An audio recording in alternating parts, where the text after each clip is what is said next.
Ah, c'est sûr, vous êtes nombreux à vous poser des questions sur cette gamme TCL de 2025. Et pour cause, les produits progressent tellement vite, avec toujours ce rapport qualité-prix très agressif, a fortiori quand il y a des ODR qui s'en mêlent, que je comprends tout à fait que vous soyez vigilant, que vous soyez attentif à ce qu'il se passe. Ce qui a provoqué chez moi cette réalisation de multiples vidéos, mais surtout la mise en place d'une playlist consacrée à cette gamme 2025, parce que mine de rien, je vous ai déjà fait pas mal de vidéos récemment. Je suis allé en Pologne, j'ai rencontré les équipes techniques et je vous ai fait ce type de vidéo sur les gammes. On décortique un petit peu tout ça, mais vous le savez aussi, je vais y revenir. J'essaierai de revenir sur des éléments de détail qui vous ont d'ores et déjà interpellé. Je suis plutôt content parce qu'on dit qu'on a la communauté qu'on mérite et pour le coup, certains d'entre vous ont bel et bien épinglé des petites choses que j'ai d'ores et déjà partagées avec TCL et je vais m'entretenir avec eux parce que dans les vidéos du mois de mars, je vous ai réalisé des fiches techniques mises en avant. On voyait bien quels étaient les équipements et puis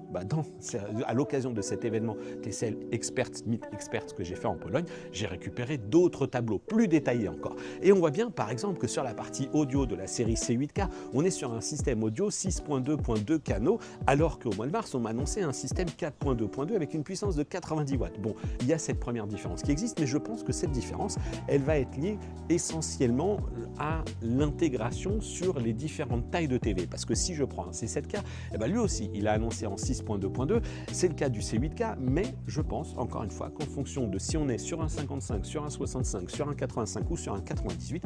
qu'on va passer d'un 4.2.2 peut-être à un système 6.2.2 avec ce système Borg Olufsen qui est annoncé et une puissance de 90 watts pour certains, voire même plus avec du 120 watts pour d'autres. Donc, patientez un petit peu, je vais creuser ce sujet-là. Vous avez été également nombreux à voir qu'on avait une série C8K qui démarre sur du 65 pouces et c'est un C89K qui introduit un 55 pouces, en tout cas si j'en crois les derniers tableaux qui m'ont été partagés. Et ce 55 pouces, l'année dernière, souvenez-vous sur le C89V, je vous avais dit attention, le 55, il a des choses un petit peu différentes et il était arrivé chez les gens avec un carton qui était logoté série C7 et non pas série C8. Bref, ce 55 pouces cette année, il a été présenté dès le départ au mois de mars comme intégrant la série C8K, sauf que c'est sous la référence C89K, facile,